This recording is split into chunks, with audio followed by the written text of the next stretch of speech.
लिखिए क्वेश्चन लिखिए, find D Broglie wavelength lambda associated with an electron. ये तो करा दिया था शायद, कितना 0.5 एंगस्ट्रॉम आया था, हो गया था ये, चलो छोड़ो इसको। फिर लिखो D Broglie wavelength for a gas molecule. फिर लिखिए डी ब्रॉगली वेवलेंथ, हेडिंग डालिए D Broglie wavelength for a gas molecule, heading डालिए मॉलिक्यूल। देखिए मैंने आपसे ये बात कही कि कोई भी अगर पार्टिकल है वो क्या कर रहा है, मूव कर रहा है, तो उसके साथ एक वेव एसोसिएटेड होगी, यही तो है भाई। मैटर वेव कौन सी है, मैटर अगर मूव कर रहा है तो क्या हो गई, मैटर वेव हो गई, उसी को हम क्या बोलते हैं, उसकी वेवलेंथ क्या हो गई, डी ब्रॉगली वेवलेंथ। और गैस मॉलिक्यूल तो हमेशा ही क्या करते हैं भाई, अगर कोई चैम्बर में अगर गैस मॉलिक्यूल हैं बच्चों, तो वो क्या कर रहे हैं, वो मूव कर रहे हैं, वो क्या कर रहे हैं, मूव कर रहे हैं, ठीक है। और मूव कर रहे हैं तो जो गैस मॉलिक्यूल मूव कर रहे हैं वो कैसे बिहेव करेंगे, एज अ वेव। कैसे बिहेव करेंगे, एज अ वेव। और उसकी वेवलेंथ भी हम निकाल सकते हैं, उसकी वेवलेंथ भी हम निकाल सकते हैं। किस मदद से, डी ब्रॉगली वेवलेंथ के फॉर्मूले से। देखो क्या होता है, H अपॉन काइनेटिक एनर्जी के टर्म में बताओ, अंडर रूट 2m इंटू, अरे काइनेटिक एनर्जी के टर्म में बताओ कितना था, कितना, 2m काइनेटिक एनर्जी ना, ये तो बोलना क्यों कहां आ गया, लैम्डा बराबर क्या, H upon under root 2m into kinetic energy. मतलब k को क्या है, अच्छा k क्यों नहीं लिख रहे हैं, क्योंकि अभी k यहाँ पे बोल्ट्जमैन कांस्टेंट वाला भी आ जाएगा, इसलिए इसको क्या लिख दिया, काइनेटिक एनर्जी। ये वाला फॉर्मूला हमको पता है, अगर हमको काइनेटिक एनर्जी ऑफ मॉलिक्यूल पता चल जाए तो हम क्या निकाल लेंगे, डी ब्रॉगली वेवलेंथ निकाल लेंगे। अच्छा काइनेटिक एनर्जी ऑफ मॉलिक्यूल क्या होती है, kinetic energy of gas molecule याद आया क्या होती थी, अरे याद है थर्मोडायनेमिक्स ऑफ गैस मॉलिक्यूल क्या होता था, F/2kT।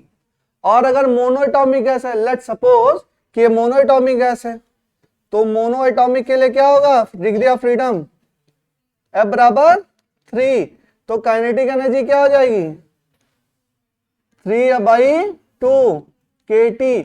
इसकी वैल्यू यहां पर रख दो, तो लैम्डा की वैल्यू रखेंगे तो, अच्छा इसको मैं k डैश बोल रहा हूं, नहीं तो k बोलूंगा तो पता चला तुम लोग को लगेगा ये k मतलब काइनेटिक एनर्जी, क्या बोल दूं, k डैश। k डैश क्या है, बोल्ट्जमैन कांस्टेंट, यहाँ पे क्या है k डैश बोल्ट्जमैन, क्योंकि इसमें सब जगह जो k लिखा है मैंने क्या लिखा है, काइनेटिक एनर्जी, इसलिए इसको क्या कर दूं, k डैश कर दूं, ठीक है।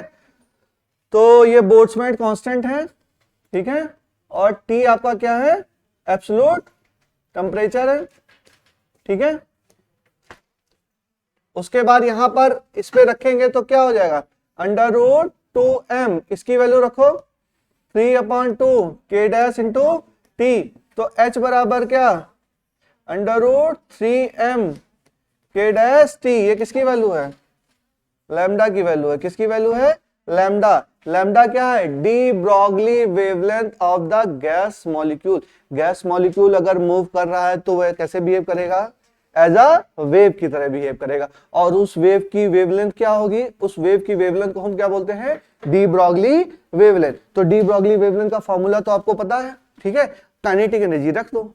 अच्छा अब कोई भी पार्टिकल मूव कर रहा है, बात समझो, कोई भी पार्टिकल मूव कर रहा है कैसे भी कहीं भी, चाहे वो मैग्नेटिक फील्ड में मूव कर रहा हो, अभी मैंने कराया नहीं है बट कराऊंगा, चाहे वो इलेक्ट्रिक फील्ड में मूव कर रहा हो, कोई भी पार्टिकल है मूव कर रहा है, अगर उसकी आप काइनेटिक एनर्जी निकाल सकते हैं तो उसकी डी ब्रॉगली वेवलेंथ भी निकाल सकते हैं, इसी फॉर्मूले में रख दिए, लैम्डा बराबर H upon under root 2m अगर कोई पार्टिकल अगर वो मूव कर रहा है, चाहे जैसे मूव कर रहा है, चाहे गैस मॉलिक्यूल है, चाहे इलेक्ट्रिक फील्ड में इलेक्ट्रॉन वगैरह क्या करते हैं, मूव करते रहते हैं, उनकी वेलोसिटी निकाल लो, मैग्नेटिक फील्ड में भी मूव करते रहते हैं। अगर किसी भी पार्टिकल की हम काइनेटिक एनर्जी निकाल सकते हैं मूविंग पार्टिकल की, तो हम उसकी क्या निकाल सकते हैं, उसकी हम डी ब्रॉगली वेवलेंथ निकाल सकते हैं, क्योंकि हम कह रहे हैं पार्टिकल जो है वो वेव भी है और क्या है, पार्टिकल तो है ही, पार्टिकल मतलब वेव नेचर भी है उसके अंदर और वेव नेचर भी है, ठीक है, बस ये देखते हैं कि ऑब्जर्व हमने क्या कि जो बड़े भारी पार्टिकल हैं, मतलब जिनका मास क्या है बहुत ही ज्यादा, उनकी वेवलेंथ क्या आती है बहुत ही कम आती है, तो इतना ज्यादा वो डिटेक्टेबल नहीं रहता है, तो इतना ज्यादा हम लोग उसको मतलब ध्यान नहीं देते हैं।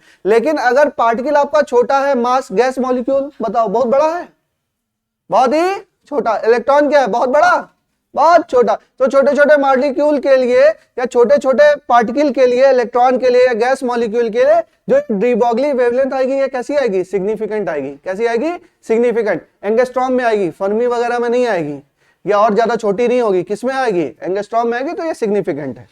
चलो इसको नोट करो, इतना नोट करो तो मैं आगे चलूं।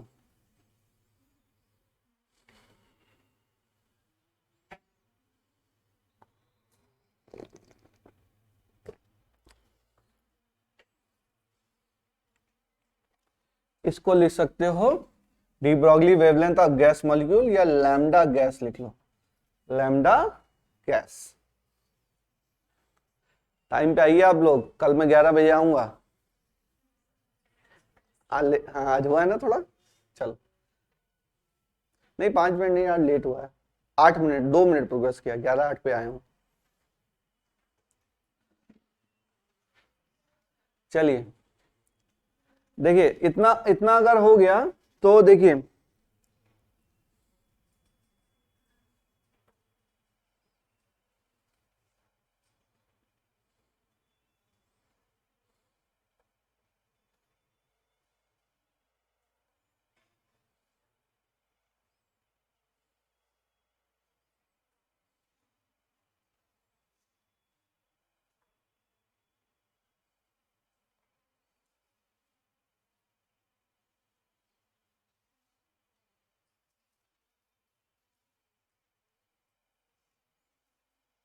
आगे चलें। देखो इसमें m क्या है, इसमें m क्या है, mass of one molecule of gas, लिखिए स्मॉल m, स्मॉल m क्या है, mass of one molecule of gas.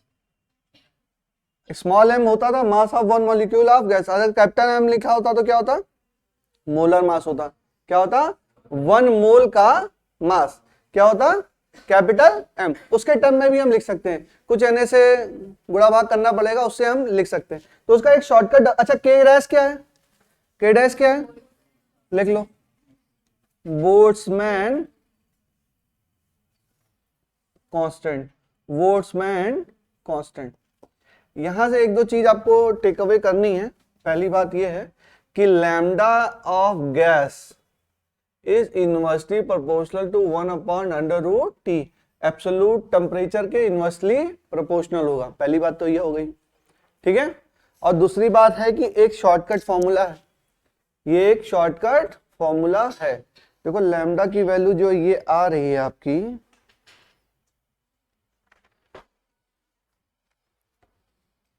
बेटा ये बताइए कि लैम्डा की वैल्यू जो यहां पर आ रही है इस वाले फॉर्मूले से, ये किस में आ रही है भाई, जैसे h वगैरह की वैल्यू मीटर में रखोगे तो ये SI यूनिट में रखोगे, लैम्डा किस में आएगा, मीटर में आएगा, फिर उसको एंगस्ट्रॉम में कन्वर्ट करेंगे। SI यूनिट रखेंगे ना 6.6 × 10⁻34, इसकी कुछ वैल्यू रखेंगे, ठीक है। और टेम्परेचर तो नहीं है, 3 है, ठीक है, तो इसकी कुछ वैल्यू रखेंगे तो किस में आएगा, मीटर में आएगा। किस में आएगा, मीटर में। और इसको मीटर में रख के फिर हमने क्या था, इसकी जगह स्मॉल m की जगह कैपिटल M रखा, मोलर मास वगैरह के टर्म में इसको बनाया, तो एक फॉर्मूला आया। वो फॉर्मूला किस में आया, एंगस्ट्रॉम में आया। किस में आया, एंगस्ट्रॉम में। तो एंगस्ट्रॉम में आया था, तो इसको लिख सकते हैं लैम्डा, लैम्डा है 25.6 अपॉन √m_T। भाई दो ही वेरिएबल बचे ना, के की वैल्यू आपने रख दी, इसकी वैल्यू रख दी, ठीक है, इसकी वैल्यू रख दी, सबकी वैल्यू रख दी, तो हमारे पास एक फॉर्मूला आया 25.6, ये किस में आया, एंगस्ट्रॉम में आया। किस में आया, एंगस्ट्रॉम। और यहां पर कैपिटल M क्या है, ये है मोलर मास, ये क्या है, मोलर मास, ठीक है। तो ये फॉर्मूला इंपॉर्टेंट है, याद रखिए।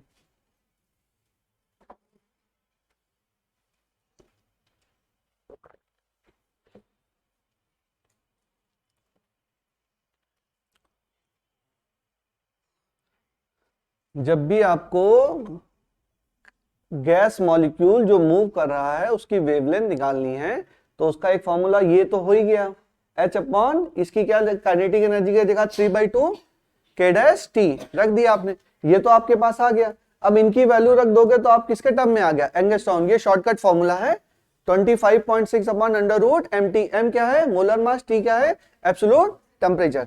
ठीक है, ये हमारे पास हो गया। चलिए एक लाइन इसमें लिख लीजिए, all moving gas particle, all moving gas particle can behave like a wave, all moving gas particle can behave like a wave, and the wave associated with it is known as de Broglie wavelength of gas molecule, and the wave associated with it is known as de Broglie wavelength of gas molecule.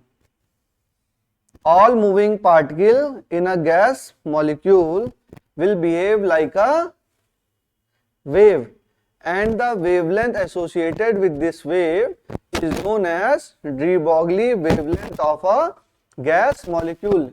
de Broglie wavelength किस चीज की है, gas molecule की। Gas molecule है, ये move कर रहे हैं, तो जो पार्टिकल है वो मूव कर रहा है, कैसे बिहेव कर रहा है, वेव की तरह। उस वेव की वेवलेंथ क्या है, उस वेव की वेवलेंथ है डी ब्रॉगली वेवलेंथ। तो ये D Broglie wavelength of a gas molecule. कोई भी मॉलिक्यूल, कोई भी पार्टिकल अगर मूव कर रहा है कैसे बिहेव कर सकता है, कैसे बिहेव कर सकता है, वेव की तरह बिहेव कर सकता है। और ये बात ध्यान में रखिए, अगर दो हो सकता है कहीं पे जोड़ दें, कहीं पे सवाल आ सकता है, जैसे होता है ना, एक कॉन्सेप्ट कहीं से उठा लिया, दूसरा कॉन्सेप्ट कहीं से उठा लिया। आपने काइनेटिक एनर्जी यहाँ पे निकाली थी हर जगह पर ना, काइनेटिक एनर्जी गैस के मॉलिक्यूल, डिफरेंट मॉलिक्यूल की निकाली थी, याद है थर्मोडायनेमिक्स में। वो सारे मॉलिक्यूल कैसे बिहेव कर सकते हैं, ये तो मैंने मोनोटॉमिक के लिए करा दिया आपको, डाइटॉमिक के लिए नहीं होगा, पॉलीटॉमिक के लिए नहीं होगा।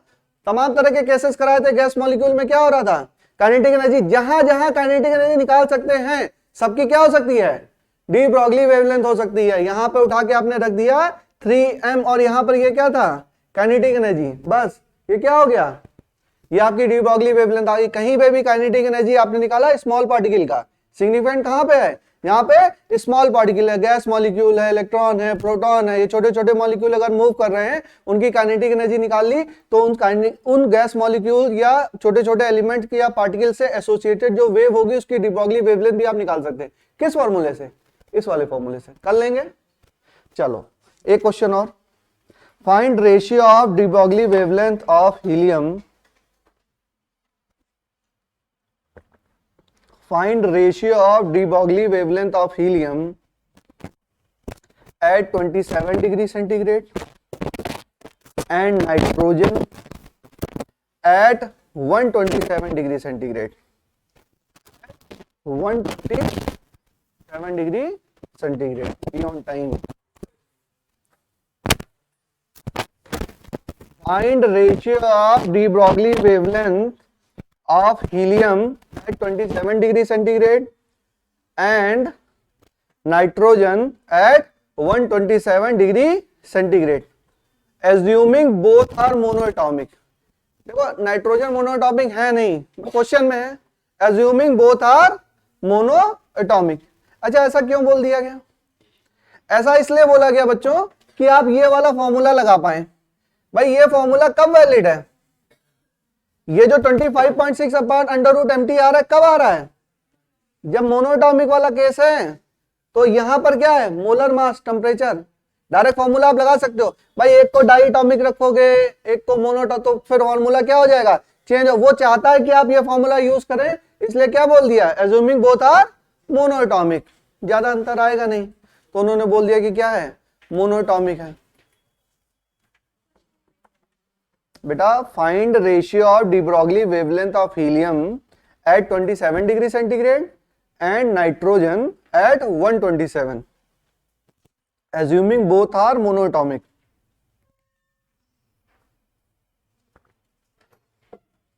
assuming both are monoatomic।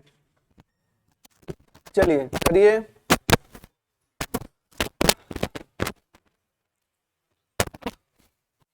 वैभव इसको जलवाओ बेटा, लाइट जलवाओ जल्दी।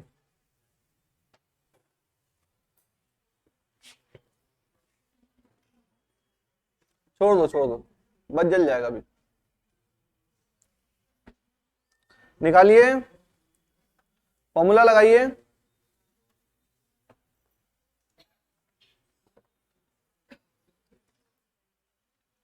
बताओ कितना, अंडर रूट 14/3। अच्छा, अप्रोक्सीमेट करो, अप्रोक्सीमेट करो कितना आ रहा है? 14/3 नहीं आएगा। हाँ, कुछ गलती कर रहे हो, देखो जरा। 3 नहीं नहीं नहीं, 14/3 नहीं आएगा अंडर रूट। लगाइए,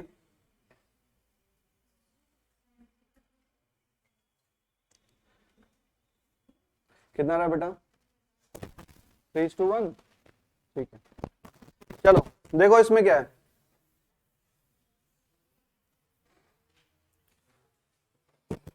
देखो ये लैम्डा एंगस्ट्रॉन है, एक हमें चाहिए लैम्डा हीलियम कितना 27 डिग्री सेंटीग्रेड पर, और क्या है लैम्डा N2 कैसे 127 डिग्री सेंटीग्रेड। ठीक है ना, तो लैम्डा एच हम क्या रखेंगे, लैम्डा एच ये वाला formula 25.6 upon under root m कितना, मोलर मास कितना 4, टेम्परेचर कितना 300, अरे 27 है किसमें एब्सोल्यूट, फिर लैम्डा N2 बोलो 25.6 अपॉन अंडर रूट 14 कि 28, 28।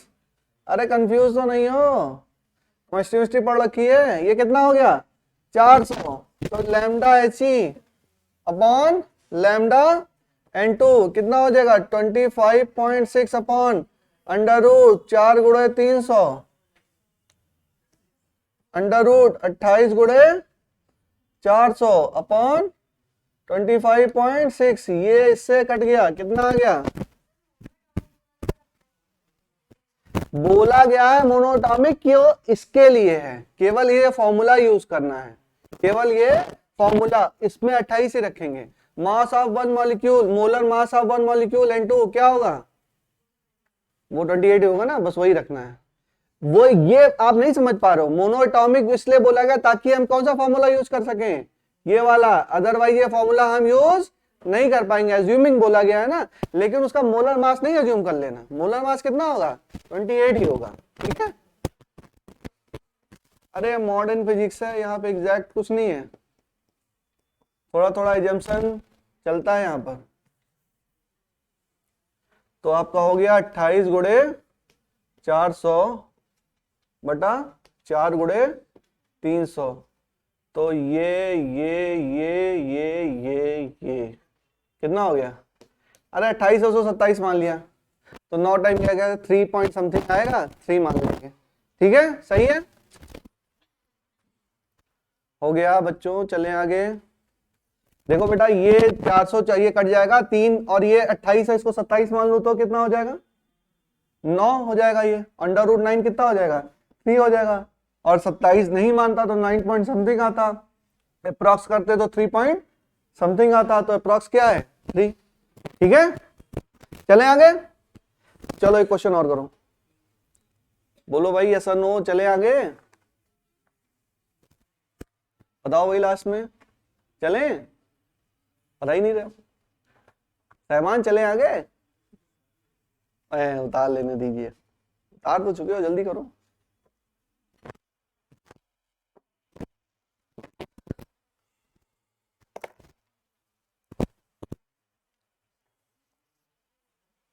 नहीं समझ में आया है तो पूछ लो बच्चों, इसमें कुछ नहीं है यार, ये लैम्डा वाले फॉर्मूले में हमने रखा है lambda H E upon lambda N2, तो दिस बाई दिस कर दिया है, बस हो गया।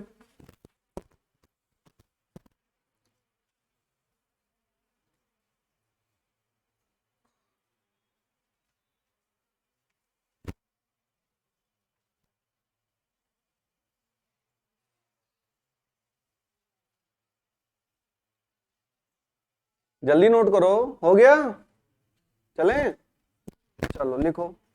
एक मान लो कि इलेक्ट्रॉन है, वैसे तो अभी कराया नहीं, फिर भी क्वेश्चन ही कर लो, अरे थोड़ा बहुत आइडिया है, ये क्या है बोलो क्या है,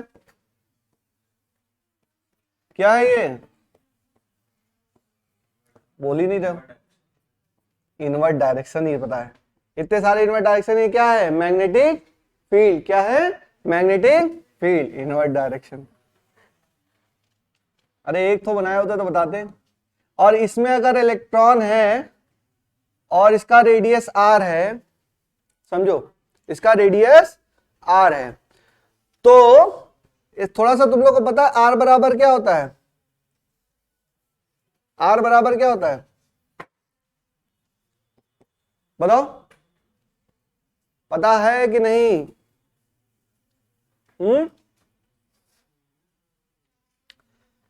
एक मैग्नेटिक फील्ड में जब इलेक्ट्रॉन इंटर करता है तो एक सर्कुलर पाथ बनाता है जिसकी रेडियस क्या होती है, mv अपॉन क्यूबी। क्या होती है, mv अपॉन क्यूबी, पढ़ाएंगे बाद में। यहां से mv क्या आ जाएगा, क्यू बी आर, क्या आ जाएगा, क्यू बी आर। और डी ब्रॉगली वेवलेंथ वगैरह हमने जो निकाली है, कहां से निकाली है, एच अपॉन पी करके ही तो निकाली है, एच अपॉन पी। पी क्या है, मोमेंटम, मोमेंटम यहां से हमको पता है, mv क्या है, मोमेंटम ही तो है, मोमेंटम। तो यहां से h upon Q B R, ये क्या हो गई, de Broglie wavelength of electron, de Broglie wavelength of electron.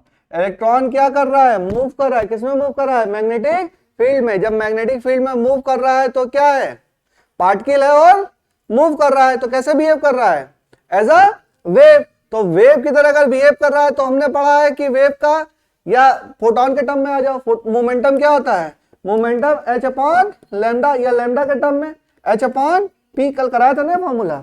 तो पी क्या हो गया, मोमेंटम। और इसको हम देखेंगे, कुछ नहीं होता, सेंटीपिटल और इलेक्ट्रोस्टैटिक फोर्स को इक्वेट कर दो, ये इक्वेशन आ जाती है। सेंटीपिटल फोर्स, ये मूव कर रहा है तो सेंटीपिटल फोर्स, और मैग्नेटिक फोर्स, उन दोनों को इक्वेट करोगे, ये दोनों इक्वेशन आ जाएगी। ठीक है, कराएंगे मैग्नेटोस्टैटिक में। ठीक है, अभी के लिए समझिए आर बराबर M V upon Q B. इस आर का रेडियस जो होता है वो क्या होता है, M V upon Q B. अगर इलेक्ट्रॉन वी वेलोसिटी से मूव कर रहा है, मैग्नेटिक फील्ड बी है, इलेक्ट्रॉन पे चार्ज क्यू है। ठीक है, ये अभी के लिए अज्यूम कर लो बच्चों, ये पढ़ाया नहीं है मैंने। ठीक है, तो ये होता है, तो यहां पर क्या आ गया, यहां पे आकर मोमेंटम, मास इनटू वेलोसिटी, क्या आ गया, क्यू बी आर। तो आपकी वेवलेंथ कितनी आ गई, h upon p, h upon p, तो h upon Q B r. इतना नोट कर लो, ये मैं पढ़ाऊंगा आप लोगों को, परेशान मत होइए, अभी नोट कर लीजिए क्योंकि बाद में छूट जाएगा फिर। एक्चुअल में ये फोर्थ है ना, इसमें कुछ टर्म आपके यूज होंगे, जैसे एज्यूम तो इलेक्ट्रोस्टेट पढ़ने के बाद हम लोग ये पढ़ते हैं ये सारी चीजें ना, तो कुछ एक टर्म, दो चार टर्म यूज होंगे, बट इतने छोटे टर्म है कि आप कर लोगे। ठीक है, अभी के लिए इतना कर लो, बाकी आप मैनुअल स्टडी करोगे तो अपने आप कनेक्ट हो जाएगा। चलिए एक क्वेश्चन और करते हैं।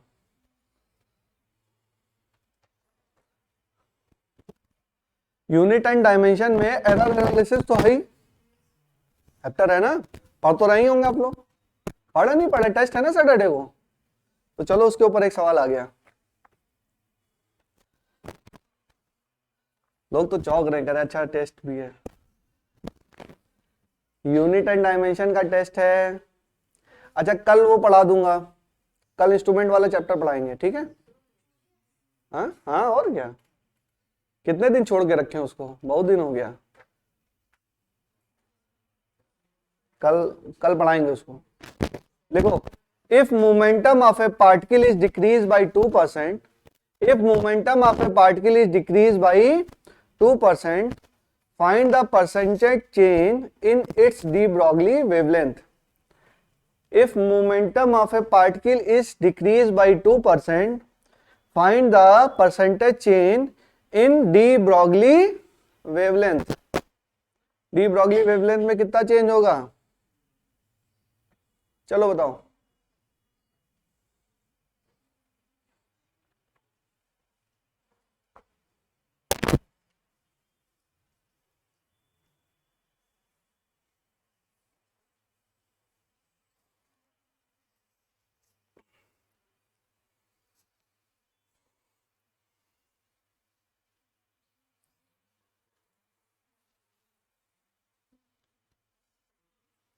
इंक्रीज की डिक्रीज? इंक्रीज होगा पक्का।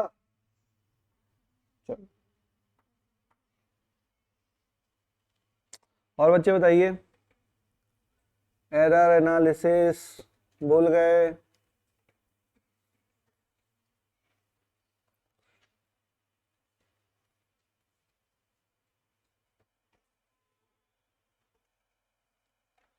कॉपी अभी खुली कि नहीं अभी? यूनिट डायमेंशन की कॉपी ओपन की, धूल उल झाड़ी? आकांक्षा पढ़ा? इतनी देर तक आंसर नहीं आ रहा है, इसका मतलब नहीं झाड़ा है। हा? कितना आया? बहुत सही, मतलब कि धूल अभी नहीं झड़ी। रिवीजन इज एवरीथिंग, पढ़ो चाहे 2 चैप्टर छूट जाए, लेकिन रिवाइज जरूर करिए, सब पढ़ा लिखा बेकार हो जाएगा। इतना डिटेल में पढ़े हो, उसके बाद फिर छोड़ दोगे, फिर सब बेकार हो जाएगा।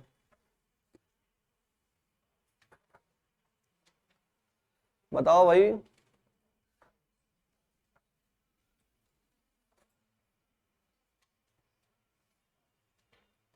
बताओ भाई, विष्णु, सहबान, गौरव, किताब नहीं खोली क्या अभी? कॉपी नहीं खोली यूनिट डायमेंशन वाली? 10 क्वेश्चन आएंगे, 40। अब 1000 हो चाहे 2000 हो, ये नहीं देखा, लेकिन आएगा। फिजिक्स में वो बायोलॉजी में 90 ही आएगा। 90 आते, कितने आते थे? नहीं वैसे नॉर्मली कितने आते थे? अरे बेटा हमारे टेस्ट में हम लोग कितना लेते थे अभी? 90 ले रहे थे। इस बार ज्यादा लिया था ना, अब की बार कितने थे? 140 थे। हाँ तो 90 फिजिक्स बायोलॉजी में है, और 40 आपके उसमें है, और 30 केमिस्ट्री के हैं। हाँ तो कितने, 160 हुए ना? हाँ तो ऐसे ही है। चलो, अरे 130 नहीं, मैं 50 दे दूं, जब सवाल रिवाइज नहीं करोगे तो कोई फायदा है क्या? कॉपी जाइए, ओपन करिए बच्चों, वक्त नहीं मिलेगा करने का। सवाल में कुछ नहीं है, सवाल कुछ नहीं है। लैम्डा बराबर क्या? h upon P. अगर एरर के टर्म में हम लिखें तो क्या लिखते हैं? डेल्टा लैम्डा अपॉन लैम्डा बराबर delta h upon h plus delta p upon p, यही तो लिखते हैं। ठीक है, 100 से सब तरफ मल्टीप्लाई कर दो, delta lambda upon lambda into 100 plus बराबर delta h upon h into 100 plus delta p upon p into 100। अब देखो क्या दे रखा है, इसमें दे रखा है if momentum of A particle is decrease by 2% find percentage change in D Broglie wavelength. Momentum में चेंज दे रखा है ना, और किसमें चाहिए? डी ब्रॉगली वेवलेंथ में चाहिए, मतलब h। अच्छा h तो वैसे भी क्या है? कांस्टेंट है, तो इसको लिखो चाहे ना लिखो, इसकी वैल्यू क्या हो गई? डेल्टा h क्या हो गया? 0 हो गया। वैसे भी कांस्टेंट को हम लिखते नहीं है, लेकिन चलो लिख दिया है मैंने ना, इसका क्या हो जाएगा? 0 हो जाएगा। तो हमने देखा कि delta lambda upon lambda into 100 बराबर क्या हो जाएगा? Delta p upon p into 100। कितनी वैल्यू हो जाएगी इसकी? 2%। कितनी हो जाएगी? 2%। कितना दे रखा है? हाँ हाँ हाँ, तो अच्छा, तो इसकी पावर क्या हो जाएगी? सॉरी, इसकी पावर भाई, इसको हम लिख सकते हैं h, और p की पावर -1। तो यहां पर क्या आ जाएगा? माइनस आ जाएगा, भूल गए थे हम। तो क्या आ जाएगा? माइनस आ जाएगा। तो यहाँ पर टर्म क्या है? यहाँ पर क्या है? माइनस। अरे वो याद है बच्चों, y बराबर x की power a plus into y की पावर, अरे z बराबर था ना, z बराबर x की पावर a y की पावर b। ठीक है, तो इसको क्या लिखते थे? a delta x upon x plus b delta y upon y, यहाँ पर डेल्टा z अपॉन z, ऐसे लिखते थे ना। तो इसकी पावर तो लिखेंगे ना, -1 क्या करेंगे? लिखेंगे, तो डेल्टा p अपॉन p। अब यहाँ पर नेगेटिव साइन, अब डेल्टा p अपने आप में क्या है? निगेटिव है भाई, डिक्रीज कर रहा है ना। डेल्टा p अपॉन p क्या है? -2, और माइनस साइन पहले से, तो प्लस हो गया। कितना आ गया? 2%। वैसे भी आपको पता है, अगर ये डिक्रीज होगा तो ये क्या हो जाएगा? इंक्रीज हो जाएगा। ये डिक्रीज होगा तो ये क्या करेगा? इंक्रीज हो जाएगा। बट एग्जैक्टली समझो, ठीक है, सही है, अरे सही है। चलो एक तरीका और है, मोमेंटम को मान लो कुछ, फिर उसको बढ़ा दो 2% से, फिर करते रहो कहानी, तो सवाल होगा ही नहीं कभी ना। बेसिक परसेंटेज मेथड से चलेंगे, सवाल फंस जाएगा आपका, बहुत दिक्कत है। चलो आगे चलें, जल्दी चलें। देखो नेक्स्ट करो, if kinetic energy of A particle, if kinetic energy of a particle is increased by 2%, if kinetic energy of a particle is increased by 2%, then find percentage change in its de Broglie wavelength. Then find percentage change in its de Broglie wavelength lambda. De Broglie wavelength lambda. बताइए, अब इसको तो बता दो, D Broglie wavelength lambda, बोलो कितना answer है? 1%। Decrease increase, decrease होगा। चलो जल्दी बताओ, फटाक से बताओ।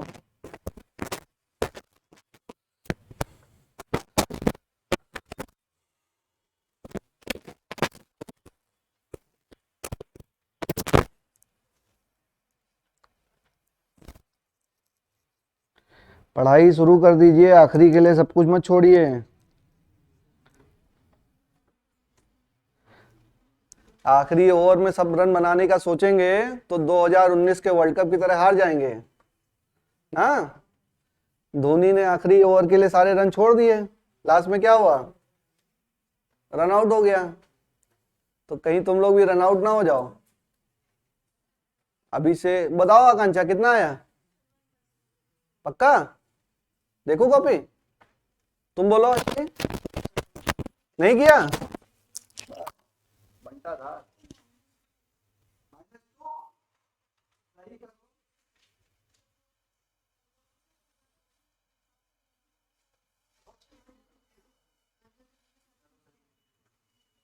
देखो क्या लगाओ, पढ़ा लिखा सब विचार कर रहे तुम लोग, दिखाओ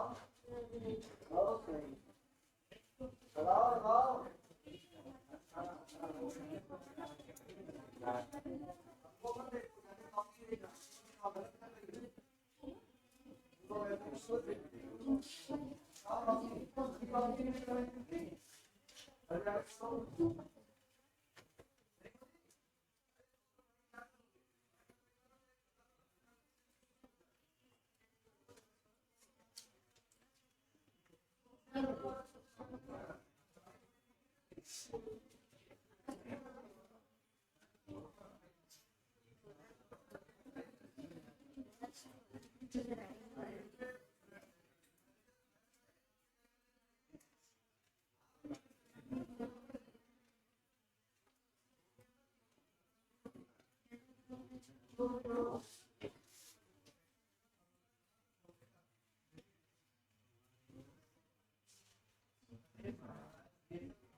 चलिए कॉपी ओपन करिए, धूल झाड़िए और पढ़ाई स्टार्ट करिए। ठीक है, पढ़ने से कोई फायदा नहीं है अगर आप रिवाइज करोगे तो। मैं बार बार आपको लोग को कह रहा हूँ। चलिए बच्चों, कुछ नहीं है इसमें, फॉर्मूला बताइए जरा। लैम्डा बराबर क्या होता है? h/√2m k।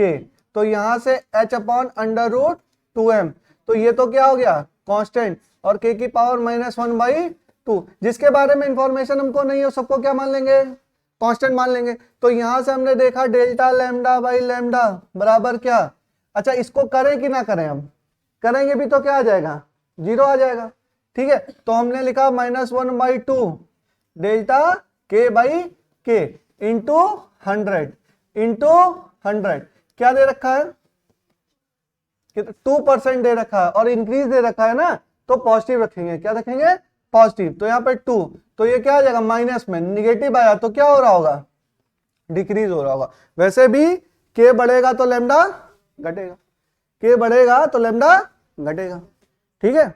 चलिए कर लीजिएगा बच्चों।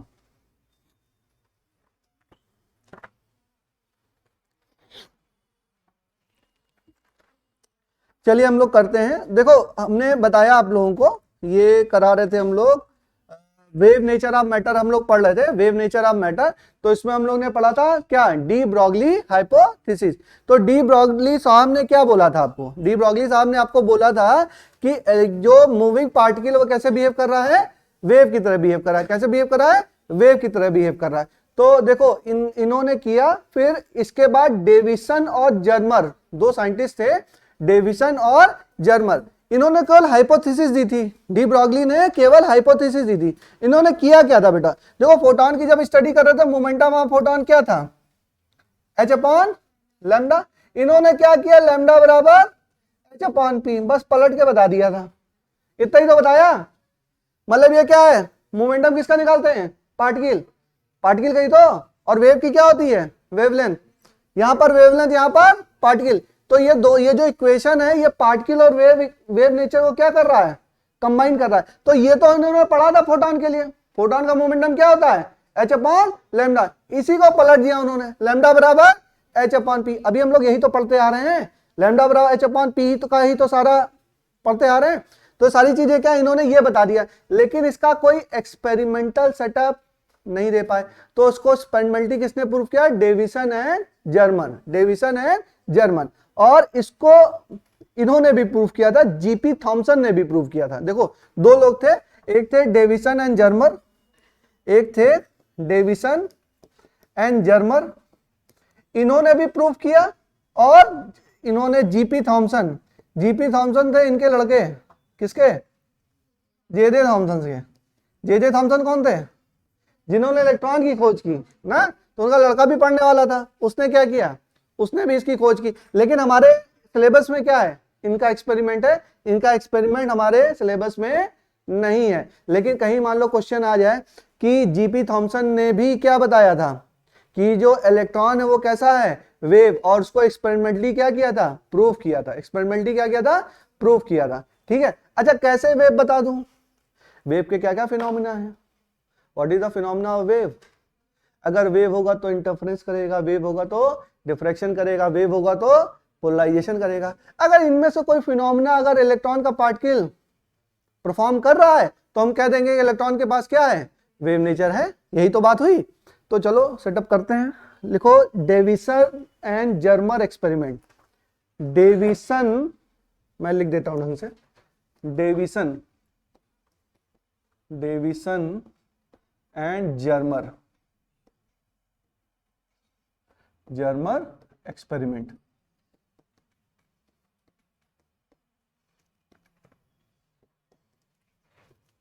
तो सेटअप मैं बना लूं, चलिए मैं बनाता जा रहा हूं, आप लोग बनाते जाइए, फिर मैं एक्सप्लेन करता हूं, ठीक है।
देखो ये टंगस्टन का एक फिलामेंट है, इसके ऊपर बेरियम ऑक्साइड की कोटिंग है और इस टंगस्टन फिलामेंट के साथ एक बैटरी लगी है। बैटरी होती है लो टेंशन बैटरी। लो टेंशन मतलब लो वोल्टेज, लो टेंशन मतलब लो, लिखने का तरीका है बेटा, तब टेंशन बोला जाता था। लो टेंशन बैटरी है, तो ये 6 वोल्ट की मान लो बैटरी है। अच्छा, बेरियम ऑक्साइड जो होता है उसका वर्क फंक्शन क्या होता है? बहुत ही कम। टंगस्टन लगा हुआ है, टंगस्टन के ऊपर क्या किया? बेरियम ऑक्साइड की कोटिंग कर दी, और बेरियम ऑक्साइड का क्या होता है? वर्क फंक्शन बहुत ही कम। तो जैसे ही हम यहाँ पर बैटरी लगाते हैं, क्या फिलामेंट क्या होता है? हीट होता है। बेरियम ऑक्साइड भी क्या होता है? हीट होता है, और उससे इलेक्ट्रॉन क्या होते हैं? एमिट होते हैं। इलेक्ट्रॉन क्या होते हैं? एमिट होते हैं। कैसा एमिशन हो रहा है?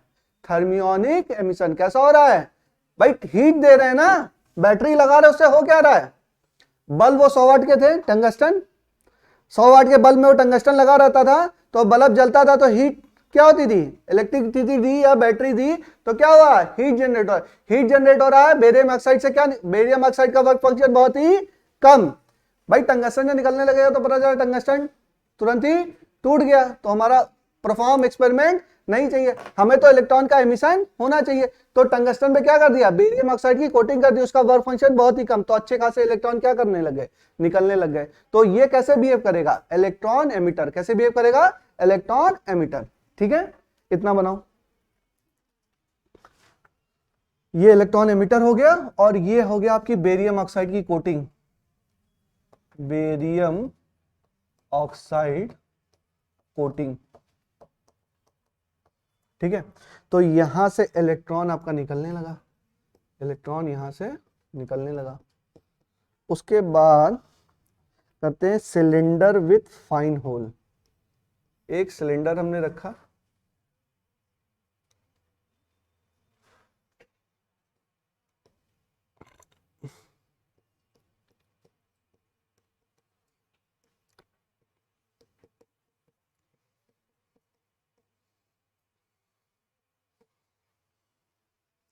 अच्छा ये शिफ्ट भी हो जाता है ना? कैसे शिफ्ट होता है?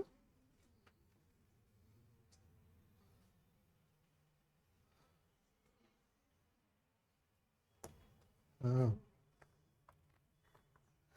आज पहली बार इसको यूज किया हमने, ठीक है। और ये इसको करेंगे, ये होगा हाई टेंशन, ये है हाई टेंशन, इसको HT बोलेंगे। क्या बोलेंगे? HT। और ये होगा high tension voltage, high tension voltage, ठीक है, HT हो गया।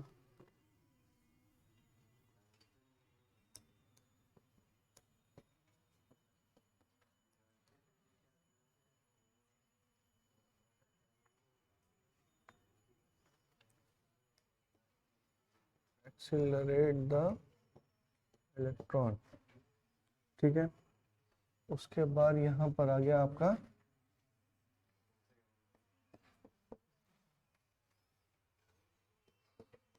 निकिल क्रिस्टल,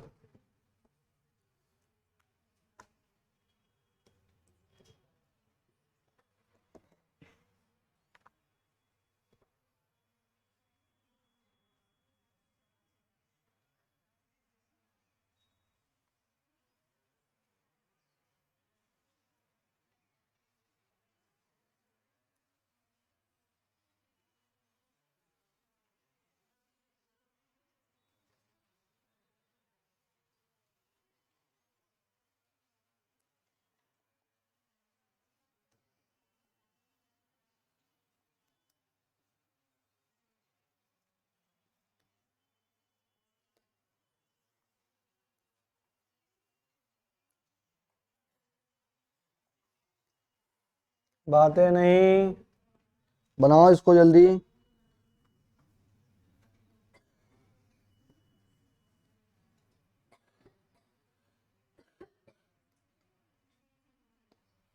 मोबाइल डिटेक्टर, और ये जो हो रहा है ये है वैभव। बातें मत करो बेटा।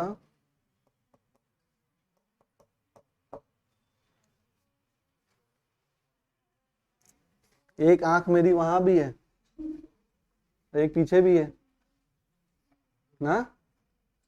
हाँ, दो मेरे पास है, दो चश्मे में है।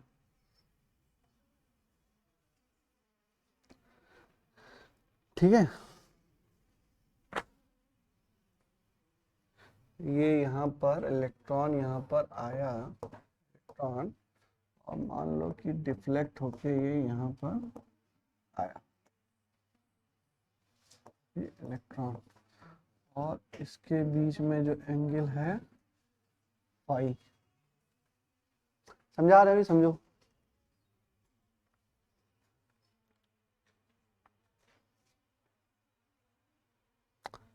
समझा दें पहले, समझा दें? हाँ, बना लो तुम, समझा देंगे तो ढंग से बन जाएगा।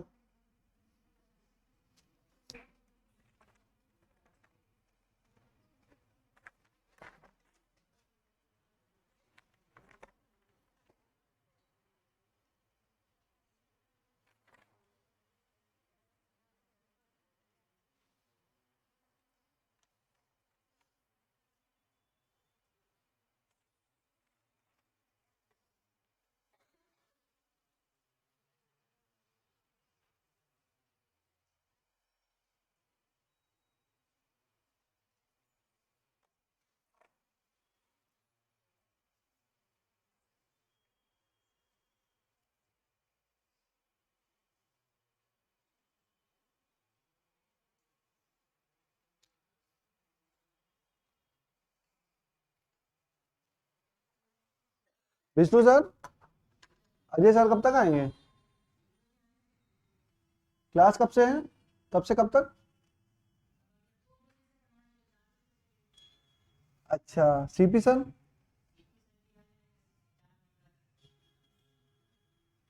तो दो, मैं 1:45 छोड़ूंगा। ठीक है,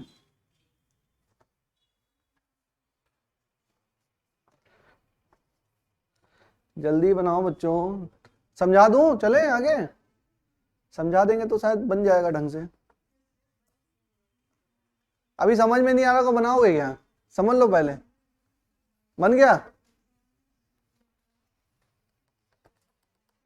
लिखा क्या है बोलो? कहाँ? क्या है? Fine hole forms electron beam.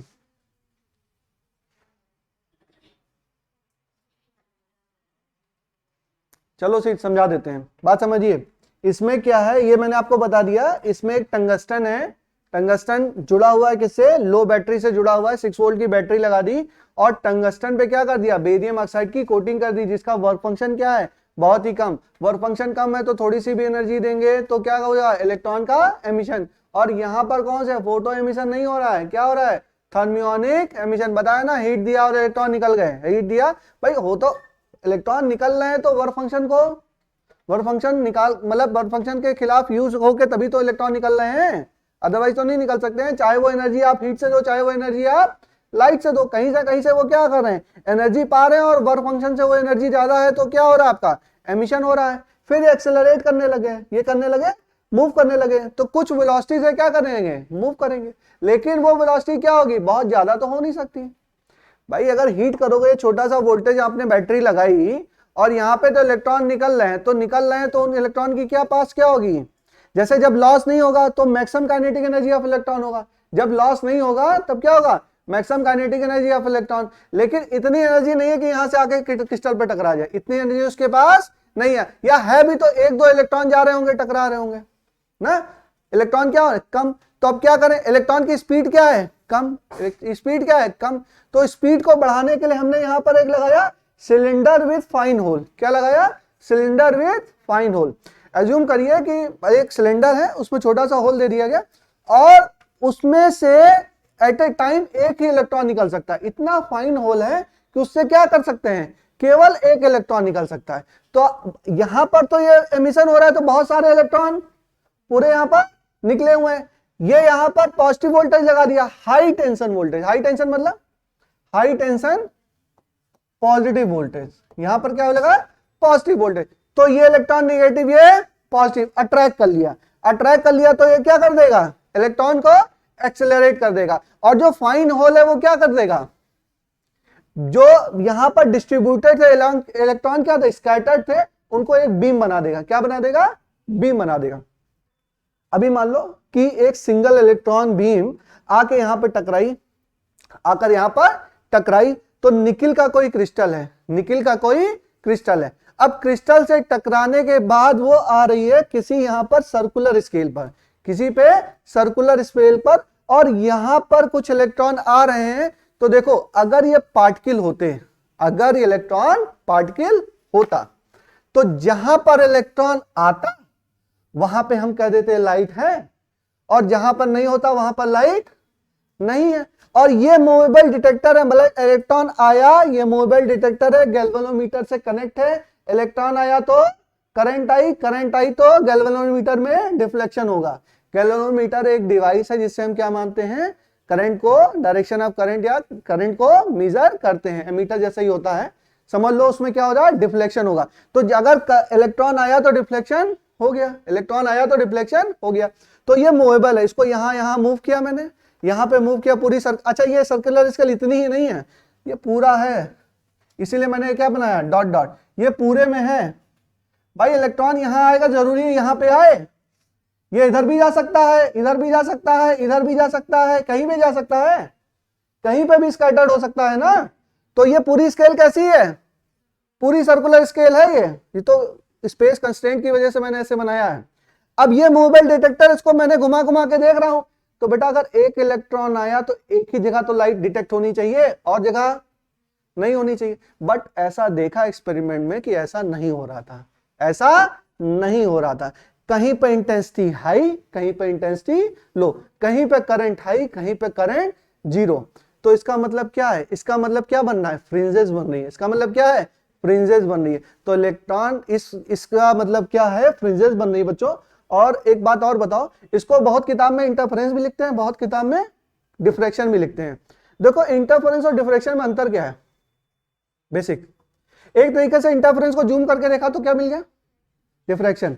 Interference के लिए हमको दो कंसीडर करना पड़ता था, इंटरफेरेंस को मतलब डिफ्रैक्शन के लिए एक सोर्स ही बहुत सारे सोर्स की तरह बिहेव करता था। तो यहां पर भी है, देखो इलेक्ट्रॉन वेव की तरह कंसीडर होगा, electron can behave like a wave.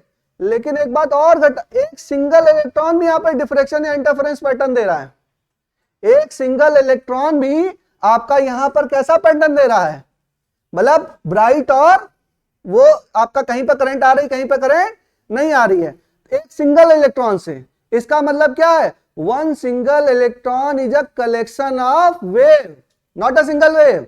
One single electron is a collection of wave. उसके अंदर क्या है, बहुत सारी वेव है, एक वेव नहीं है। One single electron can behave like a collection of wave और मल्टीपल वेव। तभी तो हो रहा है, तभी, वरना अगर पार्टिकल होता तो आके जहां पर टकराता वहां डिफ्लेक्शन होता, बाकी जगह खाली। अब ये कैसा, मतलब मास डिस्ट्रीब्यूशन कैसे होता है बेटा, वेव में ही हो सकता है। डिस्ट्रीब्यूशन क्या हो सकता है, वेव में ही हो सकता है। जैसे हम लोग ने YDSC किया था, सिंगल स्लिट एक्सपेरिमेंट, तो ये ऐसे था ना, यहां से एक वेव आई, यहां से वेव आई, ठीक है, और यहां पर कहीं पर ब्राइट, कहीं पर डार्क, और यहां पर सेंट्रल ब्राइट, बीच में क्या हो रहा था, सेंटर ब्राइट बन रहा था। फिर ये कहीं पर ब्राइट, कहीं पर डार्क, कहीं पर ब्राइट, कहीं पर डार्क। ये तो वेव नेचर की वजह से पॉसिबल हुआ ना। अगर ये पार्टिकल होता, एक पार्टिकल आया यहां पड़ा, एक पार्टिकल आया यहां पे आया, दोनों में लाइट है, यहां पे ब्राइट, पूरे में डार्क। अगर आपका bright dark, bright dark, bright dark हो रहा है, तो ये तो this can only be possible when it behave like a wave, when it behave like a wave.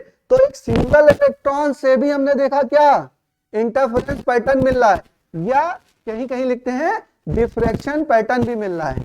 इसको क्या बोलेंगे, डिफ्रैक्शन पैटर्न। अच्छा ये सब चीजें हम लोग ने पढ़ी तो है नहीं, हम लोग ने तो इंटरफेरेंस या डिफ्रैक्शन कौन सा पढ़ रखा है, सिंगल स्लिट वाला या डबल स्लिट वाला। ये कौन सा डिफ्रैक्शन है, ये है क्रिस्टल डिफ्रैक्शन। ये क्या है, क्रिस्टल डिफ्रैक्शन। और क्रिस्टल डिफ्रैक्शन को यूज करते हैं तो हम पढ़ते हैं क्रिस्टल डिफ्रैक्शन में ब्रैग्स लॉ। क्या पढ़ते हैं, ब्रैग्स लॉ। तो उसकी हम लोग स्टडी करेंगे। हो क्या रहा है यहाँ पे, क्रिस्टल से टकरा के कहीं किसी सर्कुलर स्केल पे आ रहा है, और सर्कुलर स्केल पे हम जब इसको मूव कर रहे हैं डिटेक्टर को, तो कहीं पर करंट मिल रही है, कहीं पर करंट नहीं मिल रही है। तो एक इंटरफेरेंस और डिफ्रैक्शन टाइप का पैटर्न हमको मिल रहा है। तो अगर इलेक्ट्रॉन डिफ्रैक्शन या इंटरफेरेंस पैटर्न शो कर रहा है, then it behave like a wave. ये बात डेविसन और जर्मन ने अपने एक्सपेरिमेंट में प्रूफ कर दी। लेटर ऑन जीबी थॉमसन भी आए, जीपी उन्होंने भी एक एक्सपेरिमेंटल सेटअप बनाया, कैसा बनाया हमसे मतलब नहीं है, उन्होंने भी एक्सपेरिमेंटल सेटअप बनाया और उन्होंने भी देखा कि इलेक्ट्रॉन कैसा है, डिफ्रैक्शन और ये पैटर्न क्या कर रहा है, शो कर रहा है। फिर उसके बाद YDSC वगैरह भी परफॉर्म किया गया, फिर इलेक्ट्रॉन को लिया गया, चलो डबल स्लिट एक्सपेरिमेंट करते हैं with the help of electron, और इसको भी प्रूव करने की कोशिश की गई।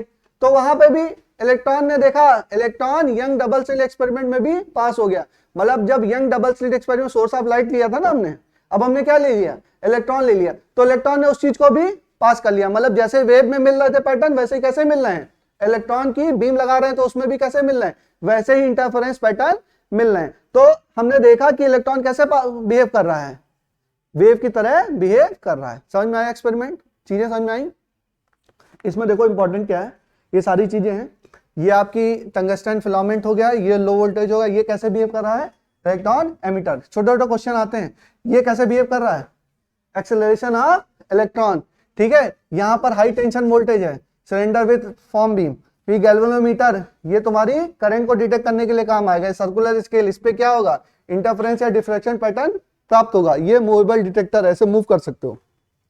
ये आपका क्या है, निकेल क्रिस्टल, ठीक है, लिखा देते हैं इसको। अच्छा एक बात और, हाँ बोलिए, जैसे एक इसमें ये है, देखो और सुनो, एक लाइन और रहेगी इसमें। ये है कि जब ये पैटर्न ये लोग कर रहे थे, जब ये लोग पैटर्न ऑब्जर्व कर रहे थे बच्चों, तो 44 से 68 वोल्टेज, ये हाई टेंशन वोल्टेज है ना, तो मतलब हाई टेंशन वोल्टेज है, तो ये 6 वोल्ट है, 6 वोल्ट से क्या होगा, ये बड़ा होगा। तो मान लो 20 वोल्ट रखा, 25 रखा, 30 रखा, 40 रखा, 50 रखा, तो उन्होंने एक रेंज देखा कि 44 से 68, ये सब एक्सपेरिमेंटल डेटा है, ये सारे क्या है, एक्सपेरिमेंटल डेटा। तो उन्होंने देखा 44 से 68 वोल्टेज के बीच जब यहां पर क्या है, वोल्टेज है, तो उसमें कुछ एक्सेलरेशन ऑफ इलेक्ट्रॉन होगा, ज्यादा कम। तो क्या होगा कि उस समय पर जो इंटेंसिटी मिल रही है, उस समय जो इंटेंसिटी पैटर्न इस पे मिल रहे हैं, वो क्या है, वो ज्यादा है, वो क्या है, वो ज्यादा है भाई। और मान लो 20 वोल्ट रखा, 20 वोल्ट यहां पे रख दिया, क्या रखा, 20 वोल्ट। फिर उठा के हम देख रहे हैं, पूरे में मूव करके देख रहे हैं, हमें कहीं पे इंटेंसिटी, सिग्निफिकेंट इंटेंसिटी नहीं मिली। फिर 25 रखा, फिर देखा घुमा के, फिर सिग्निफिकेंट इंटेंसिटी नहीं मिला। फिर 40 रखा, फिर नहीं मिला। फिर 45 रखा, तो देखा कहीं कहीं पर सिग्निफिकेंट इंटेंसिटी हमें मिलना। फिर 50 रखा, फिर 60 रखा, फिर 68 रखा, ऐसे करके देखा कि 44 से 68 की जो रेंज है, उस अगर इस वाले की हाई टेंशन वोल्टेज की रेंज जो है 44 टू 68 अगर है, तो हमें यहां पर क्या मिल रहा है, इंटेंसिटी, सिग्निफिकेंट इंटेंसिटी मिल रही है, जिस चीज को हम डिटेक्ट कर सकते हैं, जिसको हम इजिली डिटेक्ट कर रहे हैं। अच्छा एक बात और, ये इलेक्ट्रॉन की बीम है ना, तो ये बीम है, तो ये इनकमिंग बीम है या इंसिडेंट बीम है, ये क्या है, इंसिडेंट इलेक्ट्रॉन बीम, और ये क्या है, रिफ्लेक्टेड इलेक्ट्रॉन बीम। और ये फाई क्या है, angle between incident electron beam and reflected electron beam. तो जो इंटेंसिटी है वो फाई पर भी डिपेंड कर रही है भाई। इसको मूव करेंगे तो फाई आपका क्या करेगा, चेंज होगा। इसको उठा के मैं यहां ले आया तो फाई कितना हो गया, 90 डिग्री, ठीक है। एकदम उठा के यहां ले गया तो फाई कितना हो गया, 180 डिग्री, ठीक है। तो फाई क्या कर रहा है, चेंज कर रहा है। तो एक्सपेरिमेंटली ऑब्जर्व किया गया कि जब वोल्टेज क्या है आपका, वोल्टेज है 54 वोल्ट, वोल्टेज है 54 वोल्ट, 54 वोल्ट, और जो एंगल है इन दोनों के बीच में फाई, ये कितना है, 50 डिग्री।